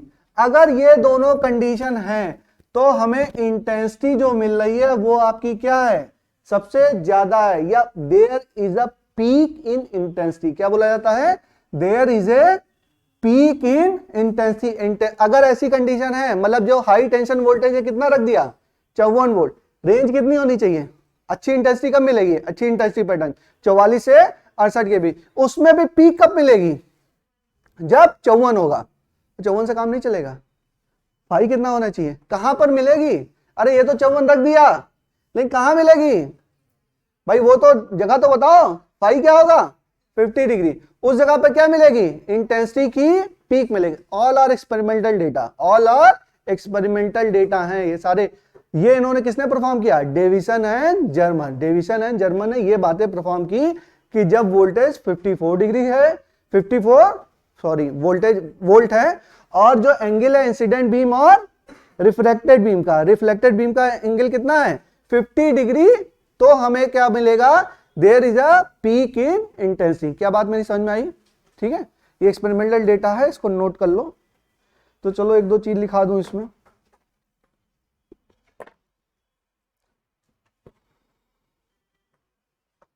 लिखो, ये डाल लिया ना हेडिंग, ये सारी चीजें लिख ली, कुछ उसमें थोड़ा बहुत मैंने एडिट किया अभी, वो लिख लो। ये इंसिडेंट बीम, ये रिफ्लेक्टेड बीम, ये आपका फाई, फाई लिख लो। फाई क्या है? फाई क्या है? Angle between incident and reflected electron beam. ठीक है, इसमें लिखो, Davison and Germer prove that, Davison and Germer prove that fast moving electron particle shows diffraction. Davison and Germer proved that fast moving electron particle shows diffraction, bracket में property of wave। diffraction क्या है? property of wave। that means fast moving electron which is a particle, fast moving electron which is a particle also shows that electron is a wave, जो fast moving electron है वो क्या है? Particle है, लेकिन इस एक्सपेरिमेंट की मदद से हमको पता चलता है वो कैसे शो कर रहा है? वेव की तरह शो कर रहा है, क्योंकि वो डिफ्रेक्शन की प्रॉपर्टी को दिखा रहा है, शो कर रहा है। ठीक है, नेक्स्ट लिखो, same experiment is also perform by G P Thomson. Important नहीं है लेकिन फिर भी लिख लो, मान लो कहीं आ ही जाए। Same experiment is also perform by G P Thomson, ये हैं सन ऑफ जे थॉमसन, चाहो तो लिख लो। Also conducted similar experiment. G P Thomson, G P Gajendra Pratap Thomson, ठीक है, अरे ये नाम नहीं है, जीपी थॉमसन, ठीक है, जो भी नाम हो। Also conducted similar experiment on electron, ठीक है, and this is not in our syllabus. जो जीपी थॉमसन ने जो एक्सपेरिमेंट परफॉर्म किया था वो हमारे सिलेबस में नहीं है, तो हमको नहीं पढ़ना है। ये वाला था तो हम पढ़ लें। आगे लिखो, ये तो लिख ही लिया है, बेरियम ऑक्साइड का वर्क फंक्शन क्या होगा? लो, लिख लिया, work function of barium oxide is very low. इसमें लिखो इंपॉर्टेंट पॉइंट, हेडिंग डालिए इसी में, इंपॉर्टेंट पॉइंट, एक्सपेरिमेंट में छोटी हेडिंग, इंपॉर्टेंट पॉइंट लिखो। This experiment was performed at different accelerating potential. This experiment was performed at different accelerating potential, but this experiment was performed at different accelerating potential, but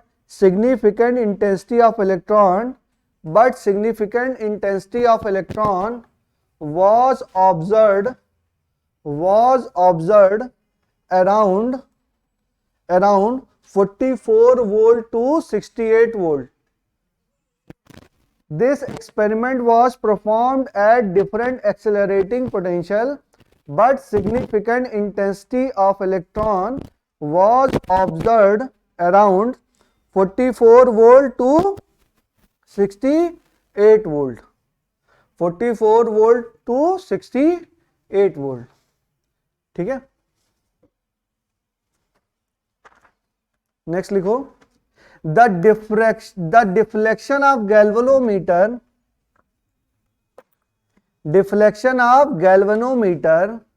is directly proportional to the deflection of galvanometer is directly proportional to the number of electron or intensity of electron. भाई जितने ज्यादा number of electron आएंगे उतनी ज्यादा intensity होगी, उतना ही ज्यादा current होगी, और क्या होगा, उतना ही ज्यादा डिफ्लेक्शन होगा. ठीक है, the deflection of galvanometer is directly proportional to the number of electron और इंटेंसिटी ऑफ इलेक्ट्रॉन. ठीक है, फिर लिखिए एट 54 वोल्ट. इसको मिटाल दो बच्चों, इसमें कुछ नोट तो नहीं करना. हो गया, सबसे हो गया. ठीक है, लिखो at 54 volt a peak in intensity of electron,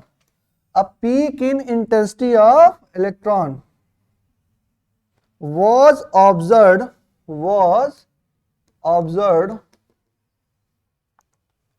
at an angle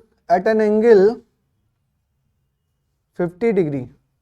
At an angle 50 degree.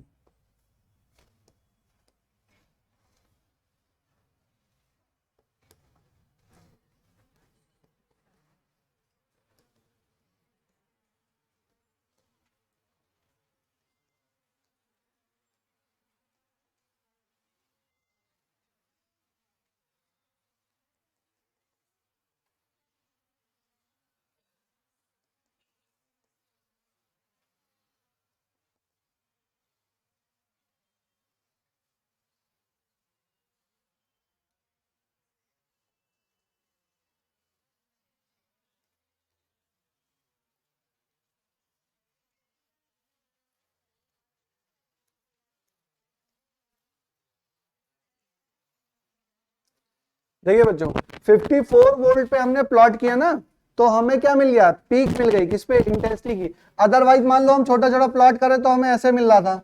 ऐसे मान लो V इक्वल टू अगर 10 वोल्ट पे प्लॉट किया तो ये इंटेंसिटी और ये एंगल.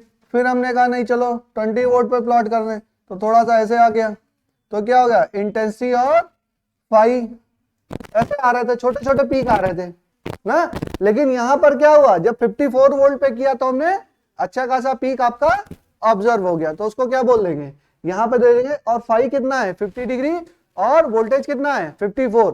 एक्सपेरिमेंट है ना, तो एक्सपेरिमेंट तो उन्होंने किया होगा ना, 10 20 15, अचानक से कैसे पता चलेगा 54.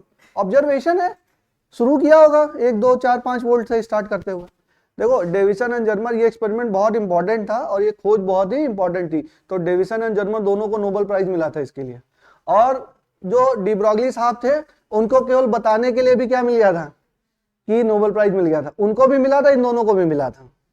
ठीक है, तो ये बहुत इंपॉर्टेंट था. ये this was the very important discovery in the field of science. या क्वांटम फिजिक्स की एक तरीके से शुरुआत है. क्वांटम फिजिक्स में क्या होता है, सारे पार्टिकल वो क्या है, वेव हैं. सारे पार्टिकल क्या है, वेव हैं.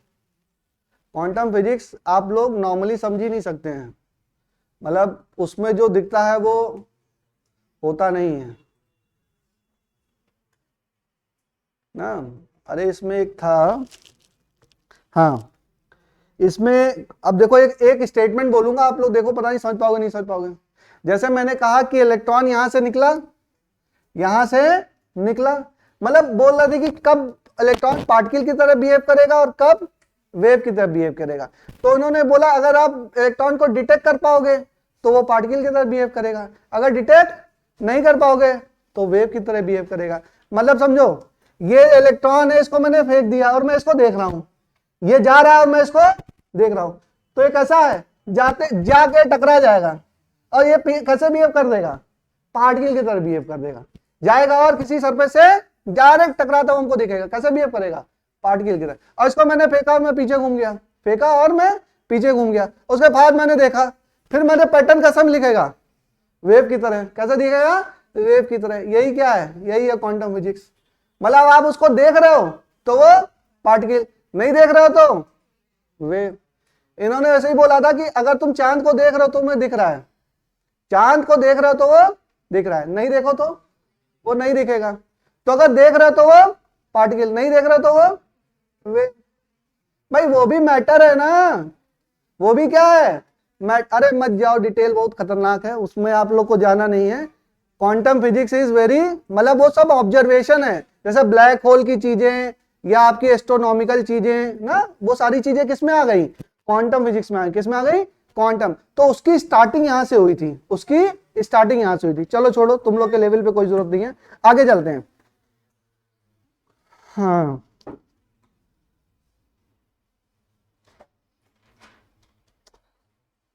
ठीक है, तो एक बात और हम लोग देखते हैं। अच्छा देखो, जो पीक, जो सुनो सुनो बात सुनो, अभी अभी खत्म नहीं हुआ है चैप्टर, सुनिए। जो पीक इन इंटेंसिटी मिली, जो पीक इन इंटेंसिटी मिली, तो पीक कब मिलता है बच्चों, जब वहां पर कंस्ट्रक्टिव इंटरफेरेंस हो रहा हो। जब क्या हो रहा हो, कंस्ट्रक्टिव इंटरफेरेंस या कंस्ट्रक्टिव रिफ्लेक्शन, जो भी मान लो, कंस्ट्रक्टिव इंटरफेरेंस मान लेते हैं हम, ठीक है। कंस्ट्रक्टिव इंटरफेरेंस हो रहा है तो हमारा क्या मिलेगा, पीक मिलेगा। तो ये ब्रैग्स साहब ने बताया, तो लिखो ब्रैग्स लॉ, लिखिए आप हेडिंग डालिए ब्रैग्स लॉ।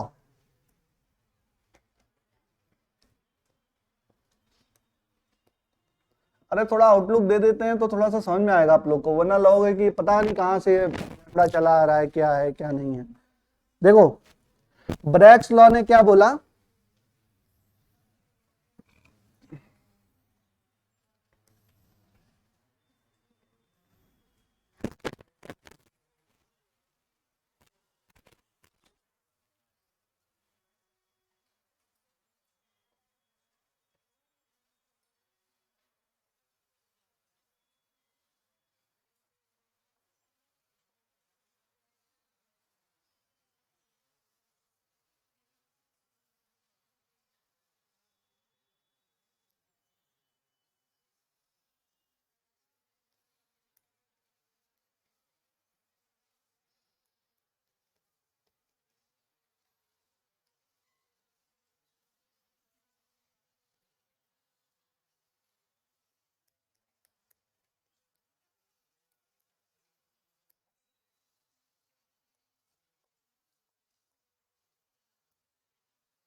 देखो कंस्ट्रक्टिव इंटरफेरेंस हो रहा है, अब समझो, ये इलेक्ट्रॉन बीम आ रही है, ये क्या बना दिया मैंने, ये क्रिस्टल है, क्या है, निकिल का क्रिस्टल।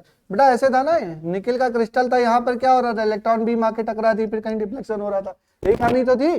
तो निकिल का क्रिस्टल है, तो ये हम कह रहे हैं कि क्रिस्टल क्या है, लेयर में एटॉमिक लेयर होती है ना, क्रिस्टल की क्या होती है, एक लेयर, फिर दूसरी लेयर, फिर तीसरी लेयर, फिर चौथी लेयर, ऐसी लेयर में बटा होता है ना एटॉमिक एटम्स। तो ये क्रिस्टल है, तो क्रिस्टल की मान लीजिए ये निकिल का क्रिस्टल है, तो इसमें दो लेयर के बीच में डिस्टेंस कितनी है, डी। तो इसको बोलो कि what is D, distance between atomic layer. लिखो डी क्या है, डिस्टेंस बिटवीन एटॉमिक लेयर। अब हम देख रहे हैं कि डिफ्रैक्शन या मतलब इंटरफेरेंस हो कैसे रहा है ना, उसको देख रहे हैं।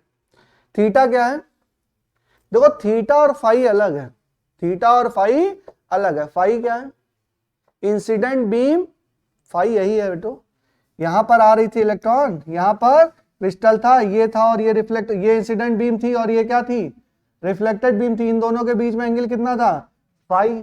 बट थीटा क्या है, थीटा है इंसिडेंट बीम और एटॉमिक लेयर के बीच में एंगल। ये क्या है, एटॉमिक लेयर। यही क्रिस्टल को मैंने ऐसे पलट के रख दिया, इस क्रिस्टल को क्या कर दिया, ऐसे पलट के रख दिया, उसकी क्या बना दी, लेयरिंग बना दी। तो एक ये लेयर है और एक दूसरी वाली लेयर है, उसको हम लोग ऑब्जर्व कर रहे हैं।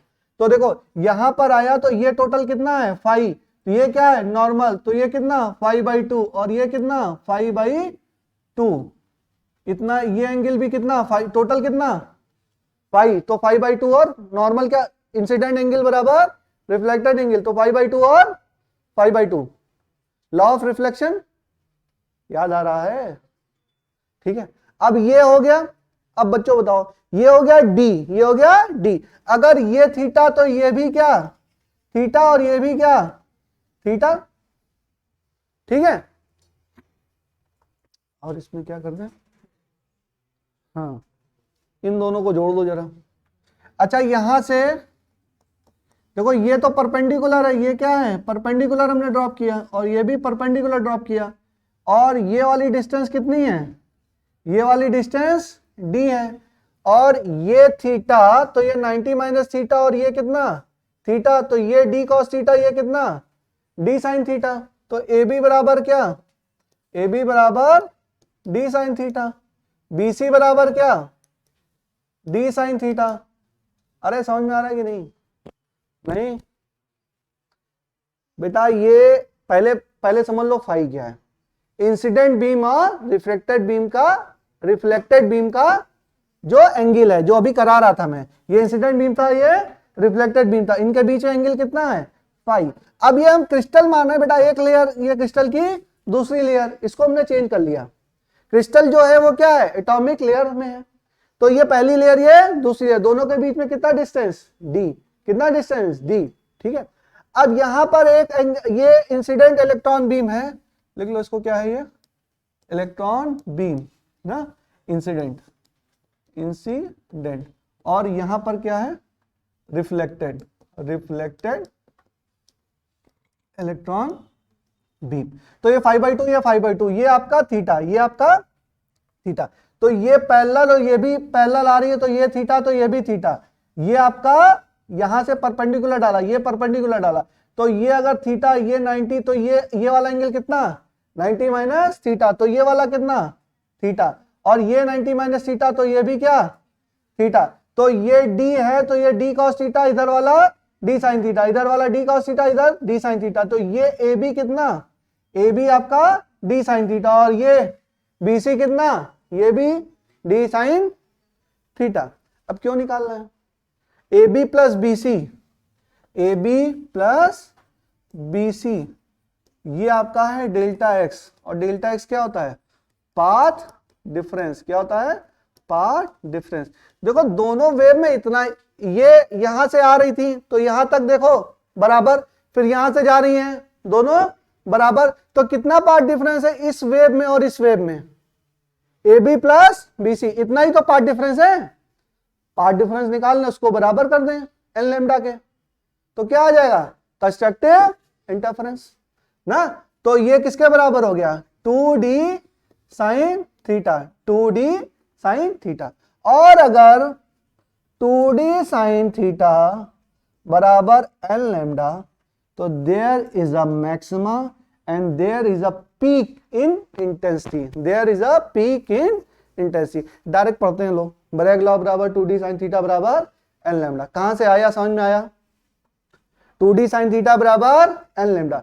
थोड़ी डिटेलिंग समझ जाओगे तो ये याद करना आसान हो जाए, अल्टीमेटली तो याद ही करना है, लेकिन डिटेलिंग पढ़ा होंगे तो आसान हो जाएगा। 2d साइन थीटा बराबर एन लैम्डा, और this is known as Bragg's law, this is known as Bragg's law, Bragg साहब का लॉ है।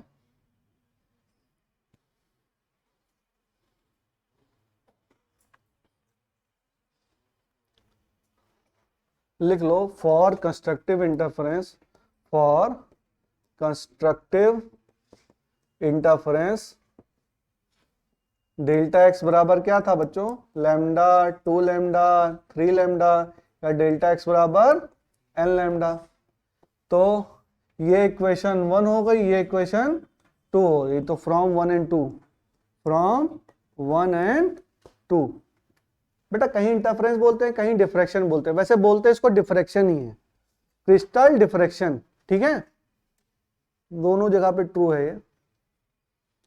इंटरफेरेंस होता है तो बोल देते हैं कि 2 इलेक्ट्रॉन बीम है, और अगर डिफ्रैक्शन में बोल देंगे एक ही इलेक्ट्रॉन भी 2 वेव की तरह बिहेव कर रहा है, लेकिन 2 से थोड़ा समझना आसान होता है, इसलिए मैं इंटरफेरेंस के टर्म में समझा रहा हूं आप लोग। एक्चुअल में इसको डिफ्रैक्शन भी बोला जा सकता है, कोई अंतर नहीं है। इंटरफेरेंस कोई जूम करके देखोगे कैसा लगेगा, डिफ्रैक्शन ही लगेगा ना। ये कौन सा डिफ्रैक्शन है, क्रिस्टल डिफ्रैक्शन है। हमने क्या पढ़ा है, सिंगल स्लिट, उसमें और इसमें कंबाइन करने की कोशिश मत करिएगा, वो अलग है ये अलग है, ये क्रिस्टल डिफ्रैक्शन है, ठीक है। चलिए इतना आपको पता चल गया, तो एक दो लाइन बोलो तो लिखा ना, डी बराबर डी, अच्छा थीटा लिखा क्या आप लोगों ने, थीटा लिखिए, थीटा नहीं लिखा है मैंने, थीटा लिखो। Angle between incident wave and atomic layer, angle between incident wave and atomic layer, angle between incident wave and atomic layer. Lambda लिखो वेवलेंथ, और स्मॉल एन लिखो order of maxima. Small N क्या है, order of maxima.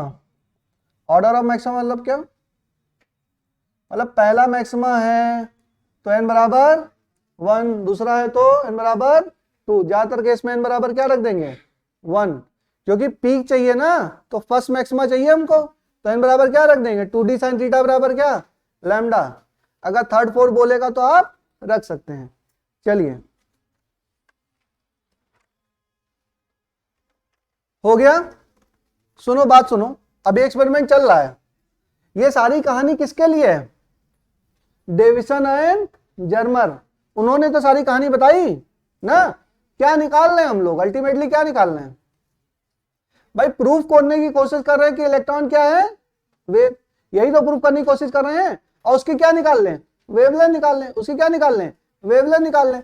तो 2d sin theta बराबर n lambda है, तो अगर थीटा हमें पता चल जाए, डी हमें क्या है निकल क्रिस्टल है, उसकी एटॉमिक लेयर के बीच की डिस्टेंस तो हमको पता है, ठीक है।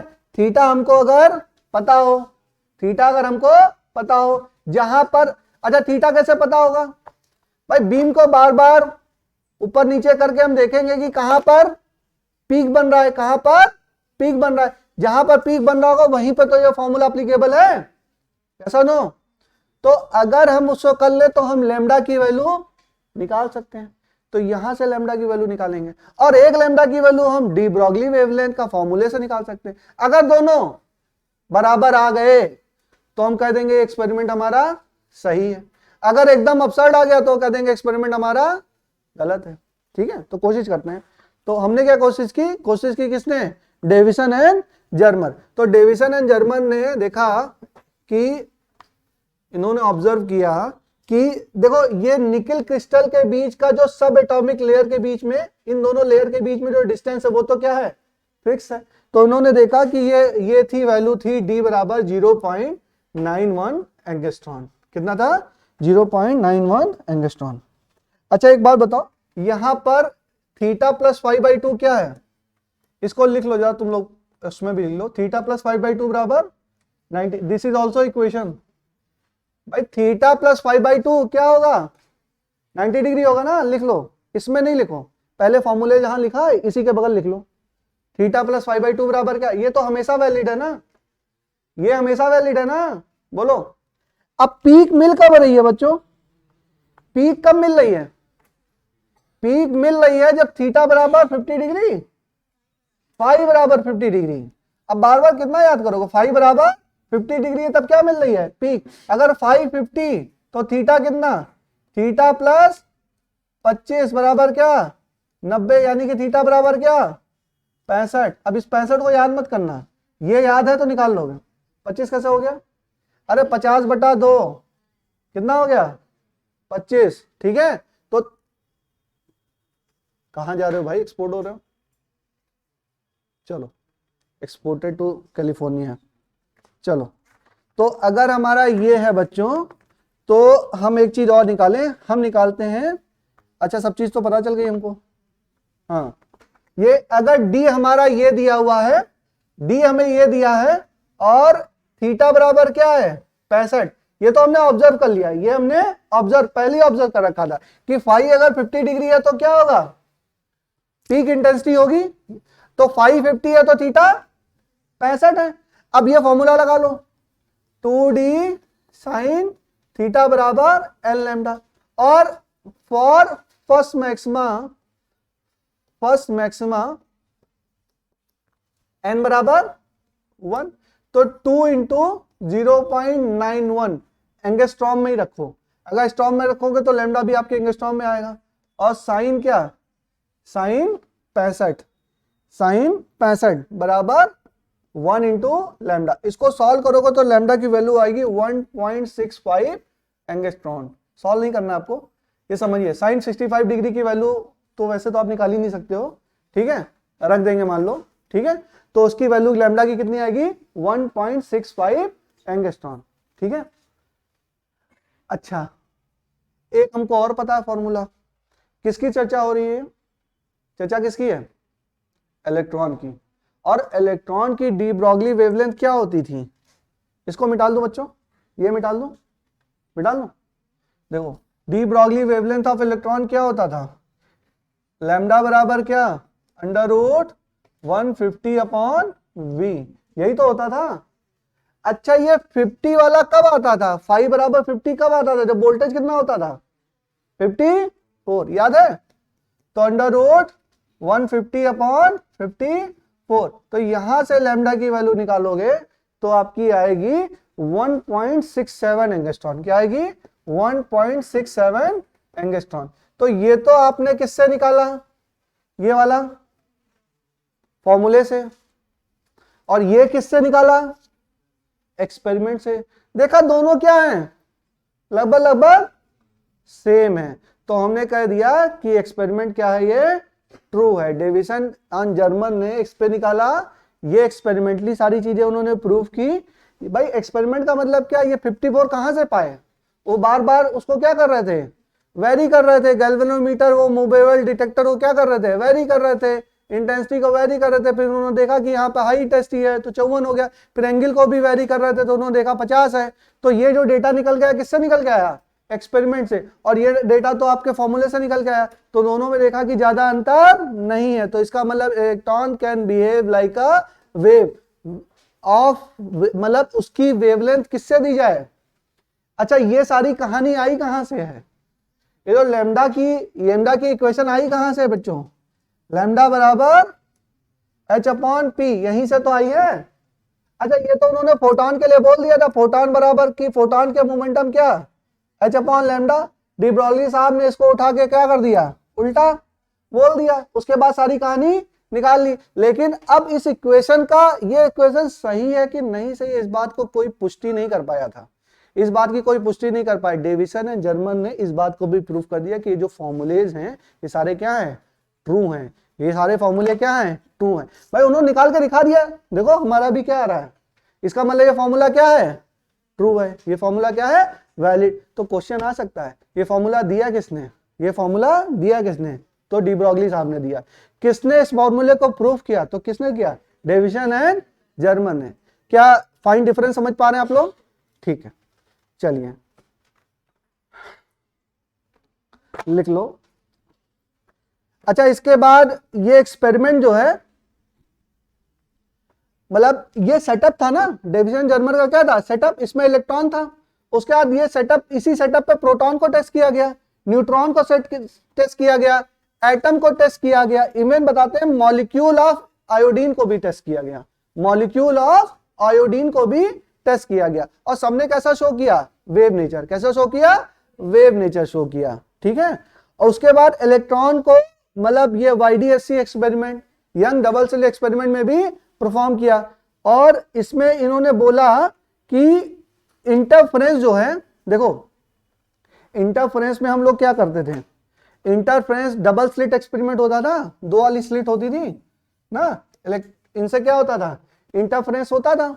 तो दो इलेक्ट्रॉन बीम तो चाहिए, दो इलेक्ट्रॉन बीम तो चाहिए, लेकिन सिंगल इलेक्ट्रॉन बीम से भी इंटरफेरेंस पैटर्न क्या हो गए, प्राप्त हो गए।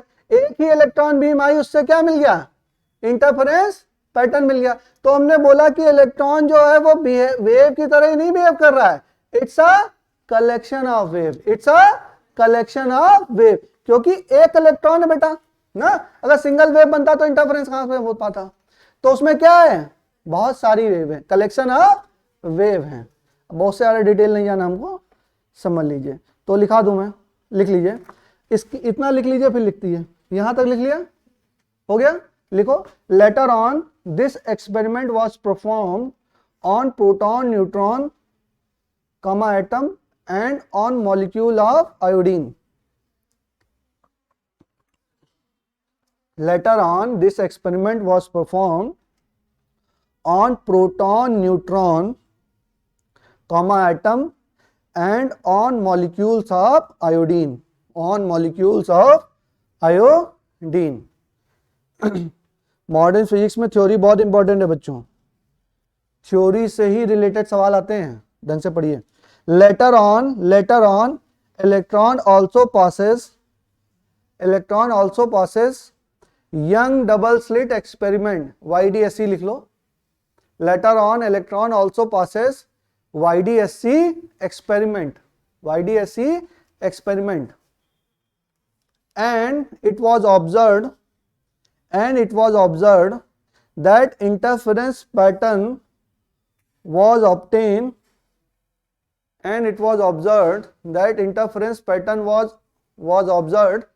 with the help of single electron also. And it was observed that interference pattern was observed with the help of single electron also. That means a single electron can behave like a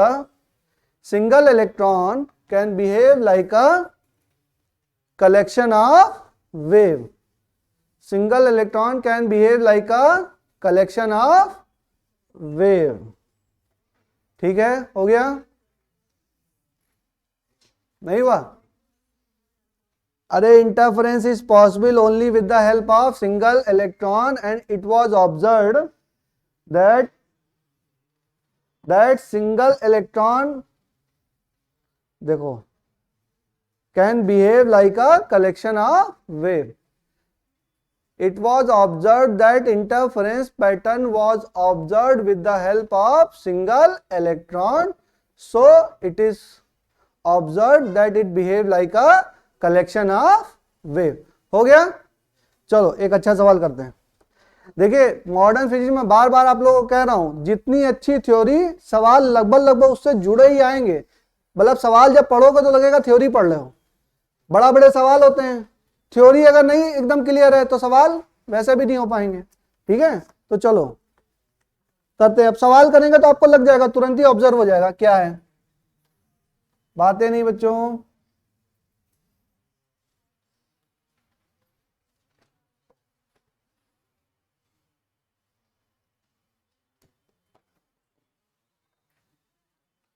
अब जिससे पूछूंगा वही बताएगा, मैं कुछ पूछने जा रहा हूं, बातें नहीं करो।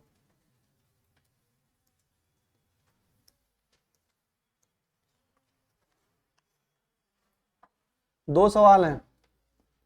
For maxima 2d sin i बराबर n lambda, 2d cos i बराबर m lambda, d sin i बराबर n lambda, d cos i बराबर n lambda. Second question, if d बराबर 1 एंगस्ट्रॉन एंड i बराबर 30 डिग्री, देन एक्सीलरेटिंग वोल्टेज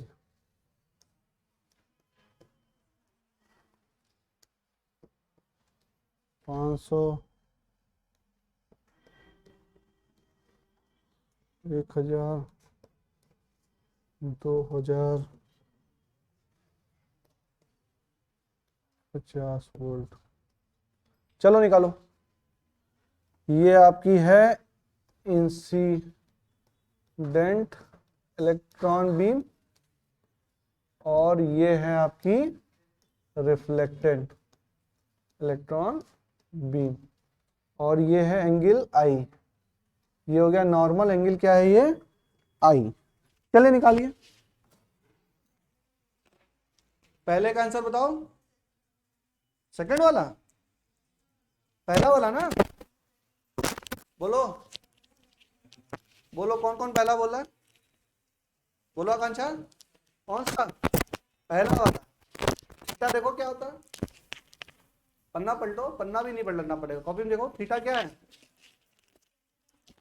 कौन सा angle है। हाँ तो देखो, अभी नहीं बुद्धि खुली बेटा, वो जो फॉर्मूला है वहां पर। हाँ चलो पहला निकालो, निकालो, मैं आ रहा हूँ।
चलिए हो गया, लास्ट वाला, सेकंड वाला, वोल्टेज 50 सही है। और बताओ,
सवाल करते हैं, बातें नहीं करो बच्चों, बातें नहीं करिए, बातें नहीं करिए।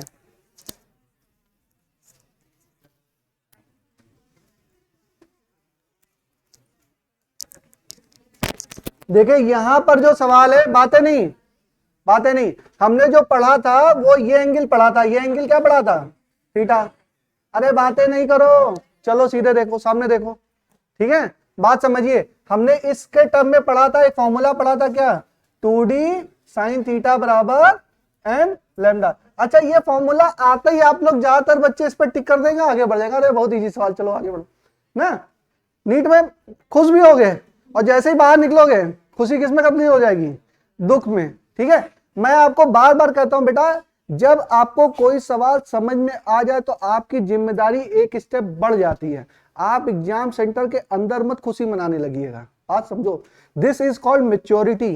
ये नहीं अरे सर मिल गया चलो खुश हुए, अच्छी बात है आया, लेकिन उसमें मेच्योरिटी साथ, अच्छा सही समझ में आ गया सवाल तो उसको 100% क्या करना है, करेक्ट करना है। ये नहीं कि खुश हुए बस लगा दिए तड़ से, अरे लग रहा है सवाल दिख रहा है हो जाएगा तो थोड़ा सा दिमाग चलाओ कि यहाँ पर ये हमने किसमें पढ़ा है, थीटा, और यहाँ पर थीटा देखेंगे तो क्या हो जाएगा, ये टोटल कितना है 90, तो थीटा बराबर क्या 90 माइनस आई, तो ये यहाँ पर थीटा की वैल्यू रखो 2d साइन 90 माइनस आई बराबर एल लैम्डा, साइन 90 माइनस आई क्या कॉस आई।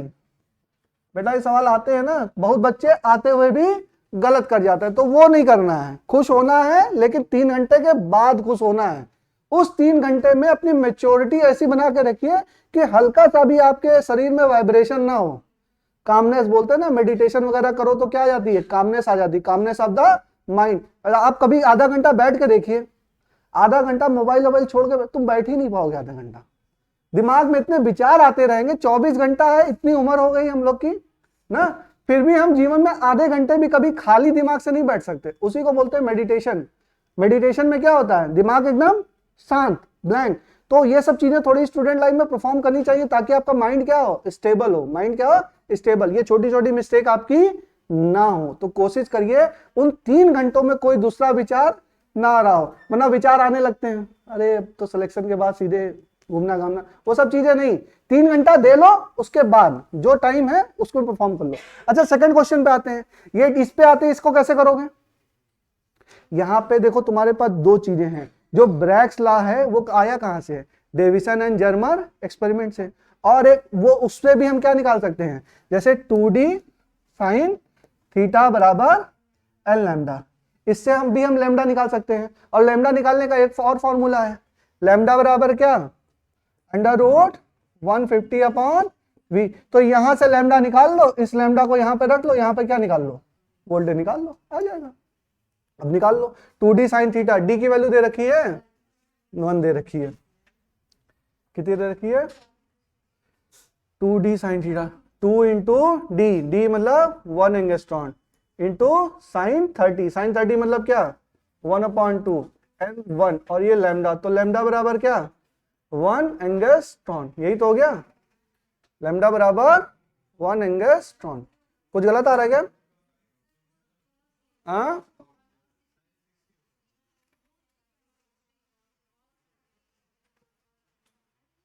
अच्छा अच्छा अच्छा अच्छा, ओके ओके ओके, कॉस आई ना, ये क्या है कॉस आई, तो ये √3/2, तो 2 से 2 कट गया, तो लैम्डा बराबर क्या √3, ठीक है। और ये आया किसमें, एंगस्ट्रॉम में। अच्छा, ये वाला फॉर्मूला भी किसमें पता है हमको, एंगस्ट्रॉम में ही तो पता है, ठीक है। तो हमने √3 बराबर क्या रखा 150/v, रूट हटा लिया तो v बराबर क्या 150/3, कितना आ गया 50 वोल्ट, कितना आ गया 50 वोल्ट, आ जाओ 50 वोल्ट आ गया, ठीक है।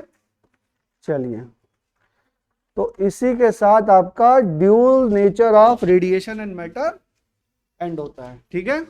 सवाल आप लोग लगाइए, थोड़े बहुत मैंने करा दिए हैं, चलिए।